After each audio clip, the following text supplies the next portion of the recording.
দাও সে শক্তি, দাও সে ক্ষমতা, হৃদয় ভরে দাও তোমার মমতা। দাও সে শক্তি, দাও সে ক্ষমতা, হৃদয় ভরে দাও তোমার মমতা। তোমার করুণা সে তো জানিও ফুরান, সেই করুণার ছোঁয়ায় ভরে দাও প্রাণ। তোমার করুণা সে তো জানিও ফুরান, সেই করুণার ছোঁয়ায় ভরে দাও প্রাণ। মন কাননে দাও তোমারি প্রেম, দূর করে দাও আমার যত জড়তা। দাও সে শক্তি, দাও সে ক্ষমতা, হৃদয়ে ভরে দাও তোমার মমতা। লালসার মোহে যেন হারিয়ে না যায়, দিন কায়েমের পথে রাখিও সদাই। লালসার মোহে যেন হারিয়ে না যায়, দিন কায়েমের পথে রাখিও সদাই। অমরের মতো দাও দৃঢ় মনোবল, মালিকের মতো দাও দাও সততা। দাও সে শক্তি, দাও সে ক্ষমতা, হৃদয় ভরে দাও তোমার মমতা। দাও সে শক্তি, দাও সে ক্ষমতা, হৃদয় ভরে দাও তোমার মমতা।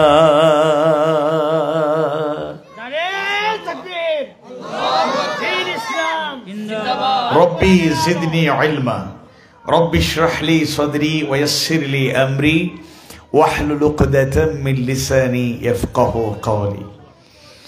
বাংলাদেশের ঐতিহ্যবাহী জেলা মৌলভীবাজারের অনিন্দ সুন্দর জনপদ, চা বাগান, পাহাড় বেষ্টিত মনোমুগ্ধকর মনোরম পরিবেশ। কমলগঞ্জের ঐতিহ্যবাহী চা বাগান আলীনগর চা বাগানে একটি আদর্শিক সংগঠন যারা ইসলামের চর্চা করে, কোরআন হাদিস সুন্নাহর চর্চা করে, সত্য সুন্দরের আলো সব জায়গায় ছড়িয়ে দিতে চায় এবং মানুষের কল্যাণ করতে চায়।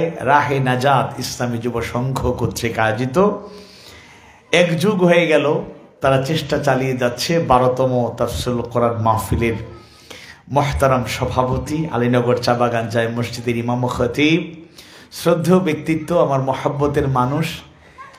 আমাদের মতো ক্ষুদ্র মানুষকে তিনি ভালোবাসেন, মহব্বত করেন। আমিও আল্লাহর জন্যই উনাকে এবং আপনাদেরকে ভালোবাসি। কারি মাওলানা মোহাম্মদ রিয়াজউদ্দিন সাহেব হাফিজাহুল্লাহ তাআলা সভাপতিত্ব করেছেন। নন্দিত আলেমে দ্বীন সভাপতিত্ব করেছেন আলীনগর চা বাগান জামে মসজিদের সম্মানিত সভাপতি জনাব মোহাম্মদ নিয়ামুল হোসেন চকদার সাহেব, মোহাম্মদ হুসেন আলী সাহেব এবং মোহাম্মদ রজব আলী সাহেব। অত্যন্ত গুরুত্বপূর্ণ তাফসীর পেশ করলেন, ওয়াজ ফরমালেন, আলোচনা করলেন। আরও কিছু সময় আলোচনা শুনলে আমরা উপকৃত হতাম, কিন্তু বাস্তবতা হলো আমাদের এত চাপ, 5 আগস্টের পর থেকে এত চাপ। এখন দেখা যায় মাহফিল একটা করতে চাইলেও একটা করে থেমে থাকা যায় না, আরও মাহফিল করতে হয়। মানুষের দাবি হুজুরের একটা মাহফিল আছে, সেজন্য এখনই চলে গেলে ওনার জন্য সুবিধা হবে, ওই মাহফিল কমিটি উপকৃত হবে। আর আমিও আপনাদেরকে খুব বেশি সময় কষ্ট দেব না ইনশাআল্লাহ। আজকে আলোচনা করেছেন মুফতি মাওলানা মুশাহিদ আলী কাসিমি সাহেব হাফিজাহুল্লাহ তাআলা। আজকের মাহফিলের আমন্ত্রিত উলামায়ে কেরাম মুফতি মাওলানা আবুল কাসিম জিয়াদ সাহেব হাফিজাহুল্লাহ তাআলা, মুফতি মাওলানা হাসান বিন মুসলিউদ্দিন সাহেব হাফিজাহুল্লাহ তাআলা, এবং এই এলাকারই রত্ন কুমিল্লায় থাকেন। ওই এলাকায় অনেক মাহফিল আমি করেছি ইতিমধ্যে, সামনেরও কয়েকটা মাহফিল আছে ইনশাল্লাহ। মুফতি মাওলানা মাহফুজুর রহমান হাফিজাহুল্লাহ তাআলা, রাহেন আজাদ যুব সংঘের সভাপতি সহ দায়িত্বশীল বৃন্দ, আমার স্নেহাস্পদ ইসরাফিল সহ একঝাঁক তরুণ যুবকদের অক্লান্ত পরিশ্রম, আপামর জনতার সবার ভালোবাসায়, আন্তরিকতায়, সহযোগিতায়, দোয়া, পরামর্শে আজকে মাহফিল সফল কাম হতে যাচ্ছে। কথা শুনছেন যারা, আমন্ত্রিত অতিথিবৃন্দ, ওলামাই কেরাম, পিতৃতুল্য মুরব্বীবৃন্দ, সন্তানতুল্য স্নেহাস্পদ শিশু কিশোর বৃন্দ, দেশ এবং জাতির ভবিষ্যৎ কর্ণধার, ফিউচার লিডার, তরুণ যুবক ভাইরা, পর্দার আড়ালে মা বোনেরা, মমিন মোমেনা, সবার প্রতি আন্তরিক কৃতজ্ঞতা, শুকরান, জাযাকুমুল্লাহ খায়রান। ও মুসলিম ভাই বোনেরা যারা আমার আশপাশে ডানে বামে প্যান্ডেলের বাইরে বিভিন্ন জায়গায় কথা শুনছেন, এই মাহফিলে যত আমি একবার না কয়েকবার এসেছি, এবং অনেক দু এক বছর তো তাদের জন্য আলাদা বসার ব্যবস্থা করা হয়েছে। তো আমি বাংলাদেশের অনেক জায়গাতেই আল্লাহর নগণ্য গোলামকে আল্লাহ তাআলা আল্লাহর রহমতে 64 জেলায় সফরের সুযোগ দিয়েছেন এই দিনের প্রচার প্রসার প্রতিষ্ঠার চেষ্টার অংশ হিসেবে। সেই হিসাবে আমি অনেক জায়গাতেই আপনাদের এই মাহফিলের কথা বলেছি, বলার চেষ্টা করেছি এই কারণে উৎসাহ দেওয়ার জন্য।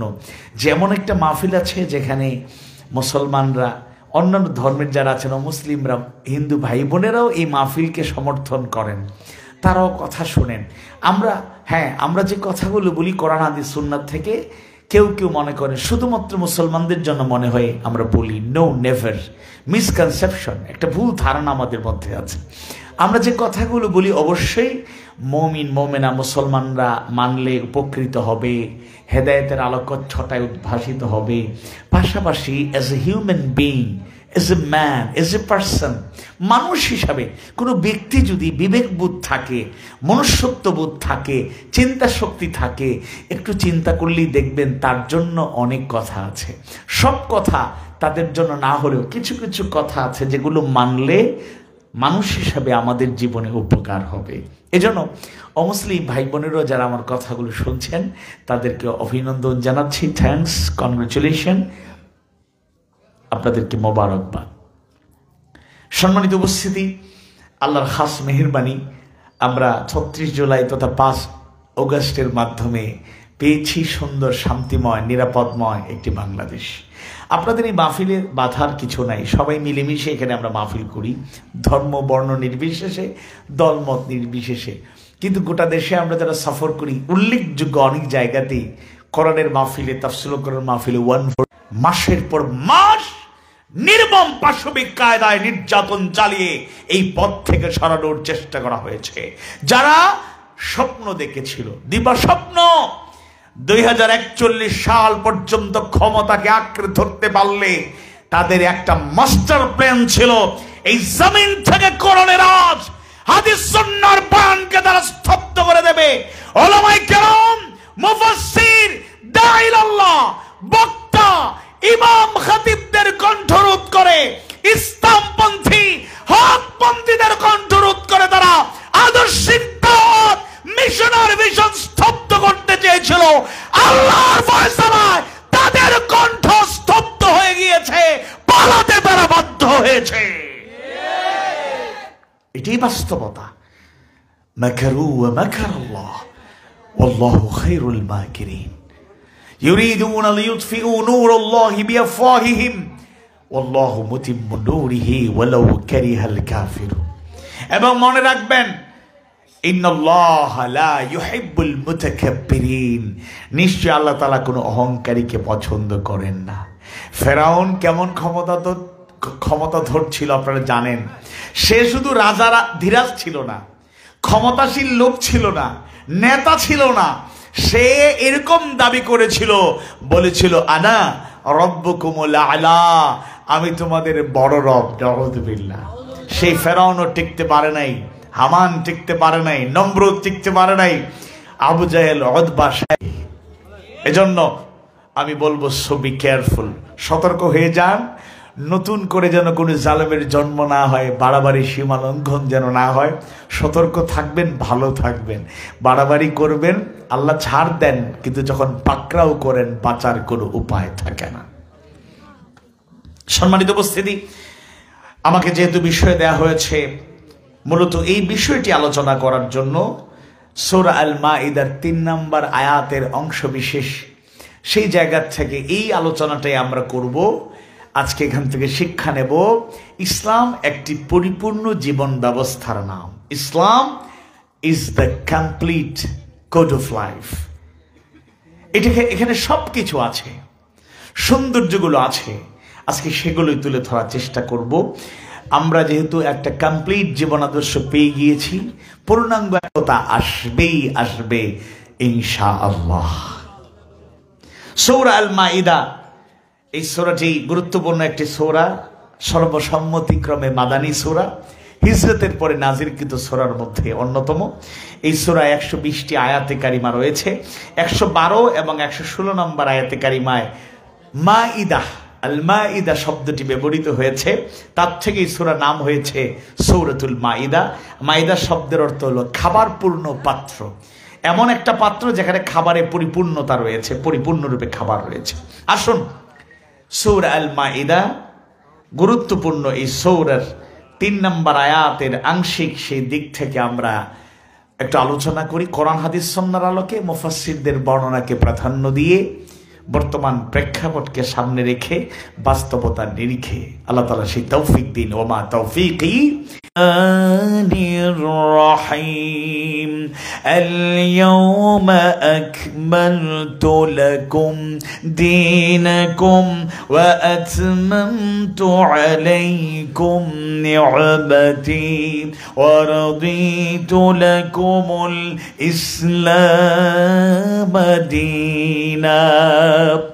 الله سبحانه وتعالى কোরআনুল কারীমের গুরুত্বপূর্ণ সূরা, মাদানী সূরা, অর্থবহ তাৎপর্যমণ্ডিত সূরা সূরাতুল মাইদার 3 নম্বর আয়াতে কারিমায় জানায়া দেন, আজ আমি তোমাদের জন্য তোমাদের দিনকে পরিপূর্ণ করলাম এবং তোমাদের উপর আমার নিয়ামত সম্পূর্ণ করলাম, আর তোমাদের জন্য ইসলামকে, এই অংশটা হিজরত করার পরে সূচনা লগ্নি নয়, বরং ইসলামটা ধীরে ধীরে যত নীতিরীতি, যত বিধিবিধান, আহকাম আল্লাহর পক্ষ থেকে দেয়ার ছিল, সব কিছু কমপ্লিটলি যখন দিয়ে দেয়া হলো, নবুয়তের দায়িত্ব পালনের শেষ লগ্নের দিকে আল্লাহ তাআলা তার নবীর মাধ্যমে জানায়া দিলেন, আজ আমি তোমাদের জন্য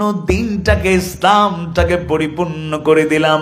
নিয়ামত পরিপূর্ণ করার ঘোষণা দেয়া হয়েছে এবং দিন হিসাবে ঘোষণা করা হলো, দিন হিসাবে আমি বাছাই করলাম, পছন্দ করলাম, সেই দিনের নাম হলো ইসলাম। সুবহানাল্লাহ। আলে ইমরানের সেই অংশে আমরা জানি আল্লাহ তাআলা জানায়া দেন,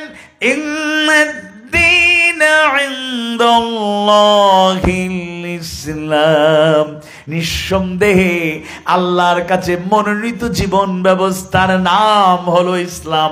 আল্লাহু আকবার।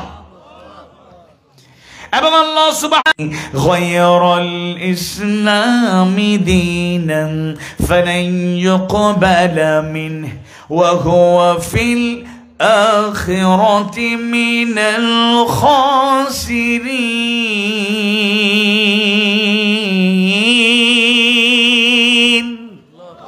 আর যে ইসলাম ছাড়া অন্য কোনো দিন চায়, তবে তার কাছ থেকে তা কখনোই গ্রহণ করা হবে না এবং সে আখিরাতে ক্ষতিগ্রস্তদের অন্তর্ভুক্ত হবে না। নাউযুবিল্লাহ। ইসলামকে পাওয়ার পরে, ইসলামকে বাদ দিয়া অন্য কোন জীবন ব্যবস্থা, অন্য কোন রীতিনীতি, সিস্টেম, পদ্ধতিকে, মানব রচিত কোন মতবাদকে অন্তত পক্ষে ইসলামের ধারক বাহক কোন মুসলমান কখনোই গ্রহণ করতে পারে না। ইমানদার ভাইয়েরা, মুমিন মুমিনা ভাই বোনেরা, আল্লাহ সুবহানাহু ওয়া তাআলা ষষ্ঠ সূরা সূরা আল আনআমের 115 নম্বর আয়াতে কারিমায় 115 নম্বর আয়াতে কারিমায় জানায়া দেন ওয়া তাম্মাত কালিমাতু রাব্বিকা সিদকান ওয়া আদলা লা মুবাদ্দিলা লিকালিমাতিহি ওয়া হুয়াস সামিউল আলীম। আর তোমরা রবের বাণী আর তোমার রবের বাণী সব বলে না, পরিবর্তন করতে পারবে? আমি গুরুত্বপূর্ণ কিছু আয়াতে কারিমা আপনাদের সামনে পেশ করলাম। এবার আমি আপনাদের সামনে একটু সহজ করে বুঝিয়ে দিতে চাই আল্লাহ তাআলা দিনকে পরিপূর্ণ করে দেওয়ার অর্থটা কি। অনেকগুলো অর্থ আছে। আল্লামা ইবনে কাসির রাহিমাহুল্লাহ জগৎ বিখ্যাত মুফাসসিরের বক্তৃতা বা এই ব্যাখ্যার কিছু বিশ্লেষণ সহজ করে আমি বলি। দিন পরিপূর্ণ হয়ে গেল এর মানে হলো হেদায়াত এবং পথ নির্দেশ লাভ করার জন্য নতুন করে অন্য কোনো আদর্শের দিকে বা এর বাইরে, ইসলামের বাইরে যাওয়ার কোনো সুযোগ নাই। সহজ কথায় আল্লাহ দিনটাকে, ইসলামটাকে পরিপূর্ণ করলেন। সুতরাং কূটনৈতিক জীবন, রাষ্ট্রীয় জীবন, আন্তর্জাতিক জীবন, জীবনের প্রতিটা ক্ষেত্রে এনি প্রবলেম, যে কোনো সমস্যাই আমার সামনে আসুক না কেন, সব সমস্যার সমাধান দিতে পারে আল কোরআন, সব সমস্যার সমাধান দিতে পারে আল ইসলাম। এই চিন্তা চেতনা যেন আমাদের মধ্যে লালিত হয়, এটা হলো একটা অর্থ। এরপরে বলেছেন আল্লাহ রাসূলকে খাতামুন নবিয়্যিন হিসেবে, শেষ নবী হিসেবে প্রেরণ করা হয়েছে। তারপরে আর কোন নবী আছে? বিশ্ব নবী সাইয়্যিদুল মুরসালিন মুহাম্মদুর রাসূলুল্লাহ সাল্লাল্লাহু আলাইহি ওয়াসাল্লাম, যদিও তিনি শেষে এসেছেন, মর্যাদা কিন্তু কম নয়। খাতামুন নবিয়্যিন হিসেবে নবীদের শেষ নবী তিনি হতে পারেন, কিন্তু তিনি সাইয়্যিদুল আম্বিয়া, আনাটা আমাদের জন্য অপরিহার্য।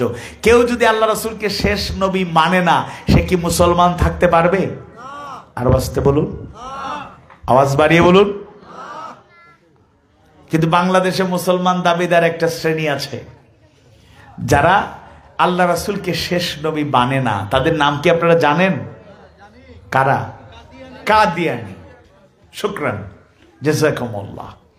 কাদিয়ানিরা আল্লাহ রাসূলকে শেষ নবী মানে না, নাউযু বিল্লাহি মিন যালিক। অথচ এরা মুসলমান দাবিদার। আল্লাহ এদেরকে হেদায়েত দান করুন, বলুন আমিন। স্পষ্ট ভাষায় বলতে চাই, একেবারে ক্লিয়ার বক্তব্য পেশ করতে চাই, 53 বছর অতিক্রান্ত হয়ে অন্তর্বর্তীকালীন সরকারের কাছেও দাবি এবং পরবর্তীতে নির্বাচিত যারা আসবেন তাদের কাছেও, কারা আসবেন আল্লাহ ভালো জানেন, তবে আমাদের চিন্তা ভাবনা করে আদর্শবাদী, নৈতিকতা সম্পন্ন, দুর্নীতি মুক্ত, সন্ত্রাস মুক্ত একটা সুন্দর সমাজ গড়ে তোলার জন্য যোগ্য, সৎ, আল্লাহ ভীরু নেতৃত্বকে বাছাই করার চেষ্টা করতে হবে। তাদের নেতৃত্বে দেশ চলবে। আমরা নতুন সরকার এর কাছে আবেদন জানাবো। 54 বছরে আমরা বলতে বলতে আলেম ওলামারা, আমাদের পূর্বসূরীরা ক্লান্ত হয়ে গিয়েছেন, চেষ্টা করে গিয়েছেন। রাষ্ট্রীয়ভাবে কাদিয়ানীদের কাফের ঘোষণা করা হয় নাই। হ্যাঁ, তাদের ফিনান্সিয়াল পাওয়ার সহ কিছু পাওয়ার, ইন্নামাল মুমিনুনা ইখওয়া, আমরা তাদেরকে আলিঙ্গন করব, ভাই হিসেবে গ্রহণ করে নেব। আর তারা যদি এই বিশ্বাসের ঘোষণা দেয় আল্লাহর রাসূলকে সাইয়্যিদুল মুরসালিন, সাইয়্যিদুল আম্বিয়া, খাতামুন নবিয়্যিন মুহাম্মদুর রাসূলুল্লাহ সাল্লাল্লাহু আলাইহি সাল্লামকে যদি শেষ নবী না মানে, এরা কাফের, এরা কাফের। রাষ্ট্রীয়ভাবে তাদেরকে কাফের ঘোষণা করতে হবে।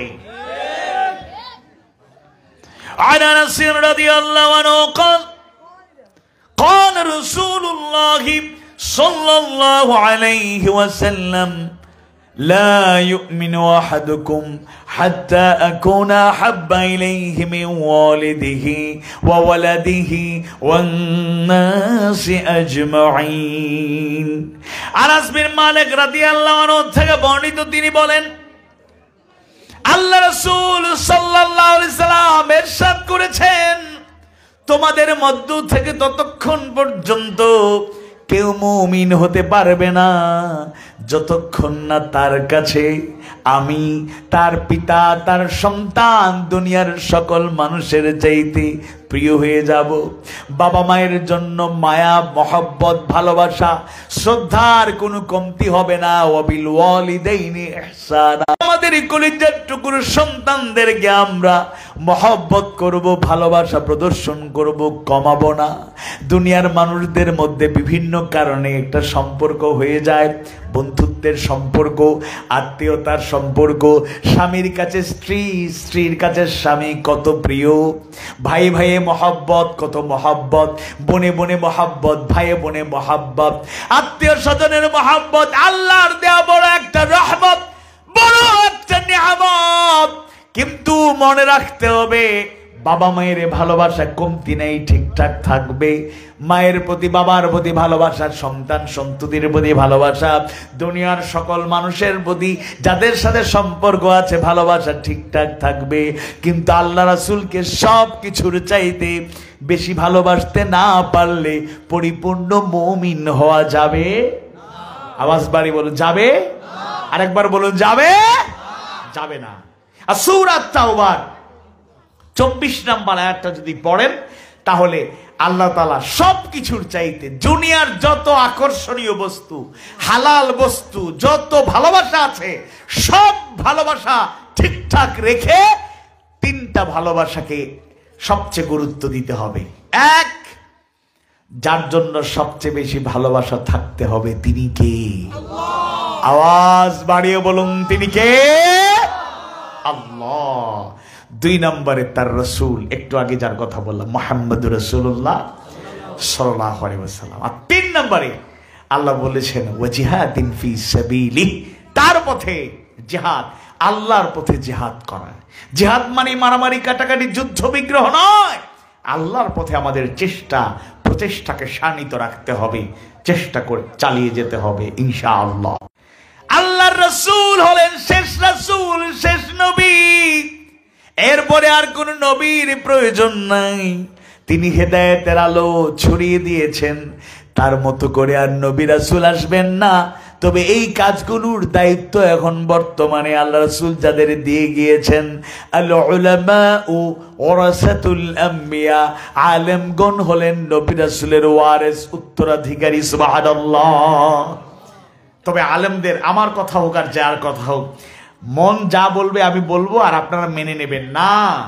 আমি বলি আর আমার থেকে 1000 গুণ বড় আলেম বলেন, তিনি যদি কোরআন থেকে কথা বলেন, তিনি যদি হাদিস সুন্নাহর সঠিক কথাগুলো তুলে ধরেন, আমরা সামি'না ওয়া আতা'না, শুনবো, মানবো। আর আমি আর বলেন মানবেন, টেনশনে পড়ে গেছে, হুজুর ওগুলোর কথা মানতাম না, কিলা হুক আছে হুজুর ওগুলো যা কইন সব বালা কইন, সব বালা কইন তো কোরআন হাদিসের কথা বালা কইন। নিজের মন গড়া কোরআন হাদিসের পরিপন্থী কথা যদি কোরআন হাদিসের সাথে, আল্লাহর আনুগত্য করে, আনুগত্য করে রাসূলের, ওয়া উলিল আমরি মিনকুম, এবং উলিল আনবো, আমরা শুনবো। প্রয়োজনে ওই হক কথা যদি হয় ঈমান গর্হিত, ঈমান বিবর্জিত, ঈমান ধ্বংসকারী, তাহলে প্রয়োজনে রুখে দাঁড়াবো। বলেন ইনশাআল্লাহ। কথা বলেন ইনশাআল্লাহ। আমিরুল মুমিনিন ওমর ইবনে খাত্তাব রাদিয়াল্লাহু আনহু আমিরুল মুমিনিন হওয়ার পরে তিনি প্রথম খুতবাতেই বললেন, ভূমিকায়, বক্তৃতায় বললেন, আমি যদি ভুল করি কি হবে সমাধান? একজন মাঝখান থেকে তরবারি উঁচু করে বলেছে, ইয়া আমিরুল মুমিনিন, এই তো সমাধান। সুবহানাল্লাহ। ওমরের নাম তো শুনলে শয়তানও পালাইতো, যে রাস্তা দিয়ে ওমর যাইতেন শয়তানের দিকে আসতো না। সুবহানাল্লাহ। ওমর কি এত ভয় পাইতো?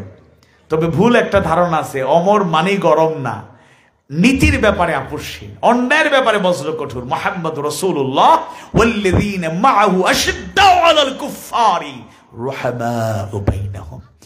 ওমর শক্তিশালী ভূমিকা রেখেছেন, মজবুত, অন্যায়ের ব্যাপারে বজ্র কঠোর, কিন্তু তার দিলটা খুব নরম ছিল। তিনি কাঁদতে কাঁদতে তার গণ্ডদেশ দিয়ে কালো দাগ পড়ে গিয়েছিল, চোখের পানি পড়তে পড়তে কালো দাগ পড়ে গিয়েছিল। সুবহানাল্লাহ। খুব নরম দিলের মানুষ। সেই ওমর প্রথম আমির হওয়ার পরে, খলিফা নির্বাচিত হওয়ার পরে লোক দেখায়, ভুল হলে তো এই তো সমাধান। তিনি খুশি হলেন, আল্লাহ শুকরিয়া আদায় করলেন, রাগ করলেন না, বললেন আমি আশা করা যায় দায়িত্ব পালন করতে পারবো ইনশাআল্লাহ। এজন্য অন্যায় আমি করি আর যেই করি অন্যায়কে সংশোধন করে দেবেন, অন্ধ আনুগত্য করবেন না, অন্ধ আনুগত্য করবেন না, অন্ধ আনুগত্য করবেন না। আবার ব্যক্তির পরিবর্তনে আনুগত্যের পরিবর্তন হবে না। আজকে 6 জন ইমাম, সাবেক ইমাম এই মসজিদের, তাদেরকে আপনারা সংবর্ধনা দিয়েছেন, এটা ব্যতিক্রম, বিরল একটা দৃষ্টান্ত। শুকরান, হায়াকুমুল্লাহ। আনুগত্যের পরিবর্তন হওয়া যাবে না, অন্ধ আনুগত্য করা যাবে না। আবার ব্যক্তি পরিবর্তন হয়ে গেলে আনুগত্যের পরিবর্তন হয়ে যাবে না। আদেশ ও আনুগত্যের ভারসাম্য রক্ষা করতে হবে। আল্লাহ তাআলা বুঝার তৌফিক দিন, বলুন আমিন। শরীয়ত যেটা এসেছিল নতুন করে আর শরীয়ত আসবে না, ওইটাই ফলো করতে হবে, ওইটাই ইত্তেবা করতে হবে। ইমানদার ভাইয়েরা, মুমিন মুমিনা ভাই বোনেরা, ইসলামটাকে আল্লাহ সুবহানাহু ওয়া তাআলা পরিপূর্ণ করে দিলেন। এখানে সব সমস্যার সমাধান আছে। আমরা কোরআন ভালো করে পড়ি না, বোঝার চেষ্টা করি না, হাদিস সুন্নাহ ভালো করে পড়ার চেষ্টা করি না, বোঝার চেষ্টা করি না, মানার চেষ্টা করি না। যদি প্রত্যেকটা সমস্যায় আমরা ইসলামকে অনুসরণ করতাম, কোরআন হাদিস সুন্নাহকে মানতে পারতাম, এই আদর্শকে অনুসরণ করতে পারতাম, সব সমস্যার সমাধান সহজেই হয়ে যেত। সুবহানাল্লাহ। আচ্ছা, পরিবারে কি নিয়ে দ্বন্দ্ব হয় বলুন তো? অন্যতম কারণ হলো, ধরুন একটা পরিবারে আর্থিক অনটন দেখা দিল, অভাব অনটন দেখা দিল, লোকজনের মাথা ঠিক থাকে না। স্ত্রী যখন পরিবারে এসেছে সবকিছু ঠিকঠাক মতো ছিল, যা চেয়েছে তা পেয়েছে।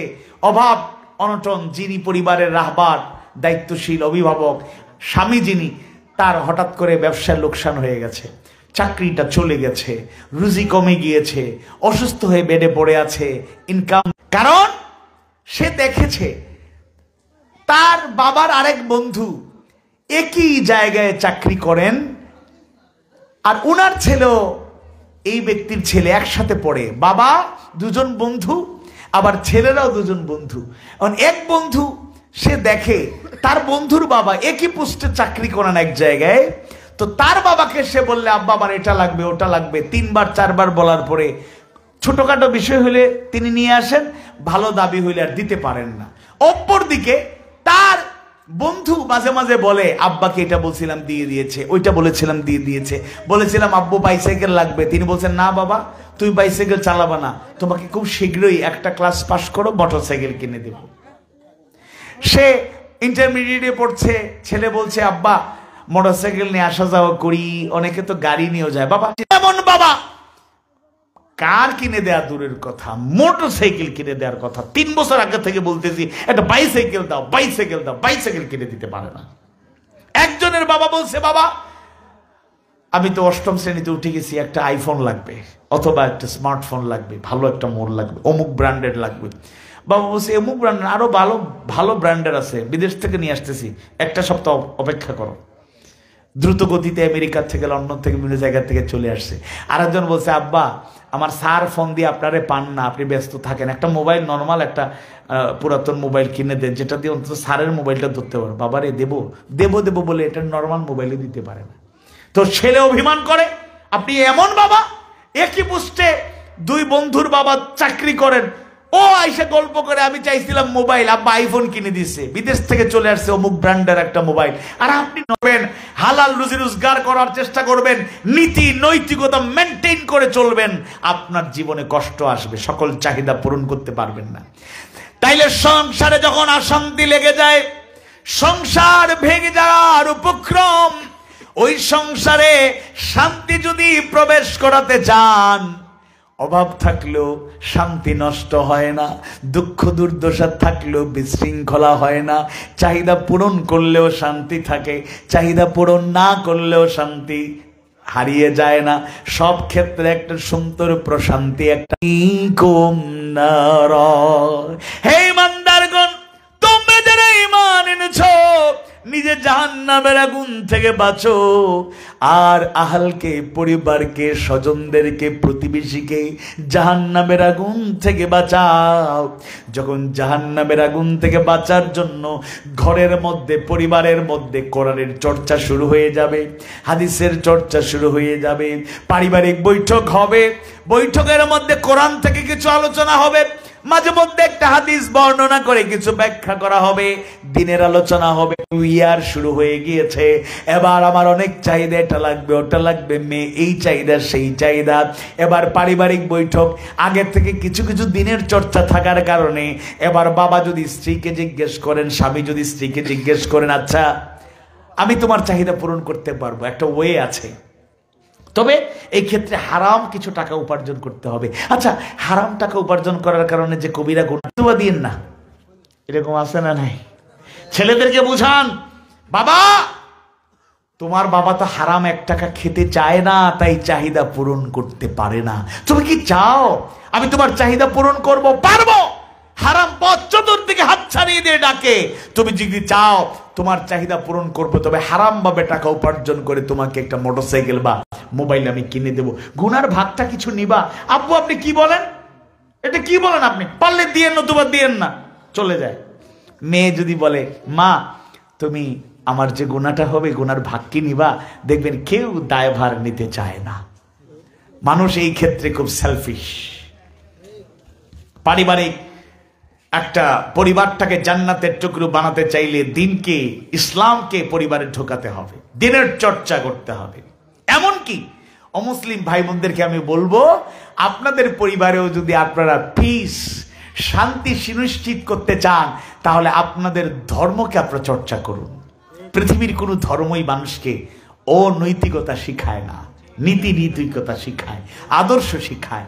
রিলিজিয়াস পার্সন হয়ে যান, ধর্মকে অনুসরণ করুন, ধর্মের ভালো ভালো জিনিসগুলোকে ফলো করতে শুরু করুন। আচার ব্যবহার, কথাবার্তা, উঠা বসায় রেডিক্যাল চেঞ্জ চলে আসবে। আরেকটা সমাধান বলি, এরপরে আমি শেষ দিকে চলে যাব ইনশাল্লাহ। আরেকটা সমাধান হলো, আমাদের দেশের বড় সমস্যা হলো অর্থনৈতিক সমস্যা, ক্যাপিটালিজম, পুঁজিবাদী অর্থনীতি আমাদের ঘাড়েও সওয়ার হয়েছে। গোটা দুনিয়ায় অশান্তি তো ছড়িয়ে দিয়েছে, আমাদের দেশকেও অশান্তিতে একেবারে শেষ করে দিচ্ছে। যেমন ধনীরা দিন দিন ধনী হয়, আর গরিবরা গরিব থেকে যায়, আরো গরিব হয়, মধ্যবিত্ত গরিব হয়ে যাচ্ছে। কথা বেশি বলতে গিয়ে বলছেন কোরআনে কিছু ভুল আছে, নাউযুবিল্লাহ। ওই যে পাপ এখন প্রায়শ্চিত্ত হচ্ছে আর কি, বলছে কোরআনে নাকি কিছু ভুল আছে, নাউযুবিল্লাহি মিন যালিক। সেই দরবেশ খ্যাত ব্যক্তি পালানোর সময় চিনেও যায় নাই, আইনমন্ত্রীকে ধরছে, আনিসুল হক সাহেবকে, চলেন আপনাকে পাচার করবো। আমারে একা নিচ্ছেন কেন? আপনি তো একাই আছেন, আর তো কেউ আসামি এখানে নাই, আমার দুস্থ আছে, দুস্থকে নেবেন না?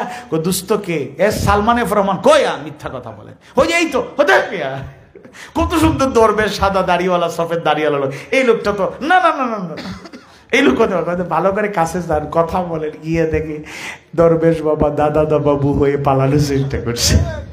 আহা, কোথায় আমাদের আদর্শ, কোথায় আমাদের অবস্থান? এই সব দরবেশ খ্যাত লোকেরা মানুষের সামনে দরবেশ বেশে এসেছে, দেশের মানুষের অর্থ লুটপাট করে টাকা পয়সা হাতিয়ে নিয়ে মানুষকে রাস্তার ফকিরে অনেক সময় বানিয়েছে। তাহলে ধনীরা ধনী হয়, গরিবরা গরিব থেকে যায়, আরো গরিব হয়ে যায়। এই বৈষম্য দূর করার জন্য মানব রচিত যত অর্থনৈতিক মতবাদ, ক্যাপিটালিজম, সোশ্যালিজম, যত কিছু এসেছে, কেউ মুক্তি দিতে পারে নাই। ১৫০০ বছর আগে মুক্তির কথা আল্লাহ তাআলা রাসূলের মাধ্যমে জানিয়ে দিয়েছেন। আল্লাহ তাআলা অধিকার আছে। আমরা শীত আসলে মাঝে মধ্যে শীত বস্ত্র বিতরণ করি, বন্যা আসলে বন্যার্থদের সহযোগিতা এগিয়ে আসি, কোন দুর্যোগ ক্রাইসিস হলে আমরা পাশে দাঁড়ানোর চেষ্টা করি, অসহায় গরিবদের মাঝে মধ্যে দান সাদকা করি, আমরা যাকাত বিতরণ করি। কিন্তু মনে রাখবেন, আপনি যে সাহায্য করছেন, সহযোগিতা করছেন, দান করছেন, এটা দয়া দাক্ষিণ্য নয়, বরং আপনি ধনী, আল্লাহ তাআলা আপনার সম্পত্তিতে গরিবের রাইটস, অধিকার রেখেছেন। অধিকার, দয়া, দাক্ষিণ্য আর অধিকার এক হতে পারে না। আপনি বাধ্য, আপনার কাছে চাইবে কেন? আপনার কাছে চাইবে কেন? আপনি খোঁজ দেবেন, আমার আত্মীয় স্বজন, আমার প্রতিবেশী, আমার এলাকার মানুষদের মধ্যে আমি যাকাত দেব, সবচেয়ে বেশি দরিদ্র কারা, কাদের অগ্রাধিকার দেওয়া উচিত? স্বজনদের মাঝে, প্রতিবেশীর মাঝে, মুমিন মুমিনা ভাই বোনদের মাঝে আমি বিতরণ করছি। আমি দয়া দাক্ষিণ্য করছি না, তাদের অধিকারটুকু আমি পৌঁছে দিচ্ছি, অধিকারটুকু পৌঁছে দিচ্ছি। দুনিয়ার সকল ধনী লোকেরা যদি মনে করে তাদের সম্পত্তিতে গরিবের হক আছে, তখন গরিবকে দিতে আর তার মনে কোনো দ্বিধা দ্বন্দ্ব কাজ করবে না। ইসলাম এটা শিক্ষা দিয়েছে, এটা মানতে চেষ্টা করুন, মানতে চেষ্টা করুন। ইসলামী ব্যাংকিং পদ্ধতিতে কয়েক বছর আগে একটা রিসার্চ হয়েছে। জেনারেল যারা অর্থনীতিবিদ এবং ইসলামী ইকোনমিক্স নিয়ে যারা চিন্তা করেন তাদের সমন্বয়ে একটা রিসার্চ হয়েছে, একটা গ্রুপ রিসার্চ করে রেজাল্ট দিয়েছে, ফলাফল জানিয়েছে বাংলাদেশে যেই পরিমাণ লোকের উপর যাকাত ফরজ, তারা যদি হক আদায় করে যথাযথ সময়ে যথাযথ ব্যক্তিদের একেবারে পরিকল্পিত না, সুবহানাল্লাহ, এটা পরিকল্পিত না তো। কিছু লোক আছে ফাইজলামি করে, যাকাতের লুঙ্গি শাড়ি। যাকাত লুঙ্গি শাড়ি মানে কি? কারো লুঙ্গি প্রয়োজন হলে এগুলো সহযোগিতা করেন, দান করেন, কিন্তু যাকাত এটা দিয়ে দিবেন না। অন্তত একটা বেকার ছেলেকে একটু চা বিক্রয়ের জন্য একটা বড় ফ্লাক্স, কিছু কাপ টাপ এক জায়গায় বসে যেন বিক্রি করতে পারে ব্যবস্থা করে দিন, যদি যাকাত আপনার কম হয়। অন্তত যাকাত যদি আপনার পরিমাণে কম হয়, একটা বিধবা নারীকে একটা সেলাই মেশিন দিন, সাথে ট্রেনিং দিয়ে দিবেন, সাথে ট্রেনিং দিয়ে দিবেন। কারণ সে সেলাই মেশিন দান করে বলছেন, সেলাই মেশিন চালাইয়া পরিবার চালানোর চেষ্টা করেন। 3 মাস পরে বাসায় গিয়ে পর্দার আড়াল থেকে খবর নিচ্ছেন, আপা আপনার সেলাই মেশিন কি চলছে? জি চলছে ভাইয়া। কোথায় চলছে? এটা তো চলছে শ্রীমঙ্গলে। কেন, কমলগঞ্জে চলার কথা না? না ভাইয়া, অভাব ছিল তো বিক্রি করে দিছি। তাহলে ট্রেনিং দিয়ে দিবেন। এটা ইসলামের সৌন্দর্য, আমি এটা বোঝানোর জন্য বলছি। অন্তত একটা সেলাই মেশিন দিন, যাকে উপার্জন করে একটা বিধবা নারী তার ছোট্ট বাচ্চা কাচ্চা নিয়ে ধীরে ধীরে দাঁড়িয়ে যেতে পারে। লোকদেরকে বলে দেবেন, ট্রেনিং দেওয়ার পরে লোকদের বলে দেবেন, আপনার পরিবার স্বাবলম্বী হয়ে যাক। সুবহানাল্লাহ। ইসলাম সে তো পরশ মানিক, তাকে কে পেয়েছে খুঁজি, পরশে তাহারে শোনা হলো যারা, তাদেরই মোরা বুঝি। আহা, আমরা কতই না দুর্ভাগা, কতই না হতভাগা, ইসলাম জানি না, দিন সম্পর্কে বুঝি না, যার কারণে বিভিন্নভাবে দৌড়াই। লাস্ট আর একটা পয়েন্ট বলি, এই পয়েন্টে রাজনৈতিক সমাধান পৃথিবীতে আর জীবনে হবে না। সমাধান হবে কি? আমরা নেতৃত্ব পাওয়ার জন্য মানে লোভী হয়ে গিয়েছি, প্রতিযোগিতা, মারামারি, কাটাকাটি, মসজিদে ঘোষণা দিয়ে মারামারি হয়। আজকের আপডেট দিলাম, এই দলের সাপোর্টার থাকলে আপনি মাইন্ড করবেন না। আজকে একটা বড় সংঘর্ষ হয়েছে, একেবারে উচ্চপদস্থ কর্মকর্তারা গিয়ে ঝাঁপিয়ে পড়তেছে আটকানোর জন্য, মাইকে ঘোষণা দিয়ে রাজনৈতিক মারামারি। নাউযুবিল্লাহ। আহা, পৃথিবীতে ইসলামের চর্চা ছাড়া পৃথিবীতে কোনোদিন রাজনৈতিক ক্লেশ বন্ধ হবে না। নেতা হওয়ার জন্য, এমপি হওয়ার জন্য, উপজেলা চেয়ারম্যান হওয়ার জন্য, চেয়ারম্যান হওয়ার জন্য, মেম্বার হওয়ার জন্য এত দৌড়ঝাঁপ করবে না। ইসলাম বলেছে কুল্লুকুম রাইন ওয়া কুল্লুকুম মাসউলুন আন রাইয়াতি, তোমরা প্রত্যেকে দায়িত্বশীল, প্রত্যেকের দায়িত্বের ব্যাপারে জবাব দিতে হবে। জবাবদিহিতা কার কাছে? প্রত্যেকটা কাজের জবাব আল্লাহর কাছে দিতে হবে। এই ভয় ঢুকলে আর দায়িত্ব নিতে মন চায় না, পালাতে মন চায়। সুবহানাল্লাহ, সুবহানাল্লাহ। এটা ইসলামের শিক্ষা। সোশ্যাল মিডিয়ায় লিখছে একটা ইসলামী ছাত্র সংগঠনের সেক্রেটারি জেনারেলের নাম ঘোষণা করা হবে, ওনাকে খুঁজে পাওয়া যাচ্ছে না। উনি যখন বুঝতে পারছে আমার উপরেই বোঝা চাপতে পারে, উনি পলাইছে, গিয়ে দূরে আরেক মসজিদে নামাজ পড়তেছে, সাহায্য চাচ্ছে, আল্লাহ আমারে তুমি দায়িত্ব দিও না, আল্লাহ আমি অযোগ্য, আল্লাহ আমি সক্ষমতা অবলম্বন করি না। মসজিদে নামাজ শেষ হতে উনি ধরে নিয়ে আইসা নাম ঘোষণা করছে, কান্দাকাটি করো, যাইতে পারবা না। সুবহানাল্লাহ। আর আমরা পদ পাওয়ার জন্য কোন ক্রমে একটা ওয়ার্ড কমিটির সহকারী প্রচার সম্পাদক হয়ে গেলে ফেস্টুন, প্লেকার্ড, ব্যানার, ছবি, বাপরে বাপ, যত পারো খাও। এত নেতাগিরি করার মনের খায়েশ কেন? কারণ খাই খাই ভাব। যদি পকেট থেকে খরচ করে মানুষের সেবা করতে সুযোগ দেয়া হতো, বহু নেতা কালু সালামা বইলে রাজনীতি থেকে বিদায় নিত। আপনারা দেখতেছেন খরচ করে, হয় না অমুককে দেবো, ইসলামপন্থীরা পকেট থেকে টাকা বের হয় না। আরে ভাই, ইসলামপন্থীরা হালাল পথে চলতে গিয়ে আর নিজের পরিবার চালাতে পারে না, আপনাকে কেন কিভাবে চালাবে? আপনি বলবেন পরিবার চালাতে পারেন, রাষ্ট্র চালাবে কেন? আপনি মূর্খ, আপনি জাহেল, আপনার সাথে বিতর্ক নাই। ওই রকম মুত্তাকি লোককেই বসানো দরকার যে তার পরিবারকে চালাতে গিয়া ইচ্ছা করলে একটু হারাম উপার্জন করলে সবাইকে খুশি করতে পারত। ওই জায়গায় ওই আমানতদার বিশ্বস্ত মুত্তাকি লোকটাকে দিলে যত বাজেট হবে 100% বাজেট প্রত্যেক খাতে পরিচালিত হবে, কেউ 1 টাকা দুর্নীতি করবে না। আপনারা অন্যভাবে নেবেন না। 2001 থেকে 2006 দুজন ব্যক্তি, ইসলামী ব্যক্তিত্ব 3টা মন্ত্রণালয় চালিয়েছেন।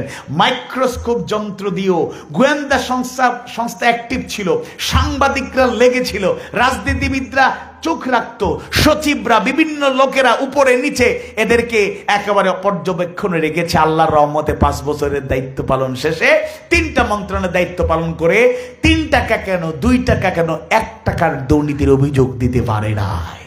এখন আপনি বলবেন অমুক পাইলি দান করে, ভাই অমুকের নেতা বানাবো, 500 টাকা 1000 টাকা খাইয়া ইমান বিক্রি করার দিন শেষ। সচেতন হন। এই লোক যদি একটা নির্বাচনে 1 কোটি সে খরচ করে, ওর টার্গেট 100 কোটি। যদি 10 কোটি খরচ করে, ওর টার্গেট 1000 কোটি টাকার মালিক হয়ে জনগণের আপনার সম্পদ দিয়ে বিদেশে তার প্রাচীর রচনা করবে। ধোঁকাবাজ, প্রতারক, বিশ্ব বাটপার। এজন্য আমি অনুরোধ করব, আসুন, ইসলাম একটা পরিপূর্ণ জীবন ব্যবস্থা। এটাকে পরিপূর্ণভাবে জীবনের প্রত্যেকটা ক্ষেত্রে, আমি 2-3টা উদাহরণ দিলাম, প্রত্যেকটা ক্ষেত্রে মানলেই সব সমস্যার সমাধান ইসলামে আছে। কোরআন বলছে তিবিয়ানান লিকুল্লি শাই, সবকিছুর বর্ণনা এখানে আছে। সুতরাং আসুন আমরা ইসলামটাকে পরিপূর্ণরূপে জীবনে গ্রহণ করার মধ্য দিয়ে পরিপূর্ণ মুমিন হই। আল্লাহ বলছে ইয়া আইয়ুহাল্লাযীনা আমানু উদখুলু ফিস-সিলমি কাফা, হে ঈমানদারগণ, তোমরা যারা ঈমান এনেছো, উদখুলু প্রবেশ করো, ফিস-সিলমি ইসলামের মধ্যে, কাফা পরিপূর্ণরূপে সম্পূর্ণরূপে। আফাতুমিনুনা বিবাদিল কিতাব ওয়া তাকফুরুনা বিবাদ, কোরআনের কিছু মানবা কিছু ছেড়ে দেবা না। আল্লাহর ওয়াস্তে কষ্ট হলেও সব ক্ষেত্রে একেবারে ইসলামটাকে মানার চেষ্টা আমরা করব। আল্লাহ তাআলা সেই তৌফিক দান করুন। আমিন ইয়া রাব্বাল আলামিন।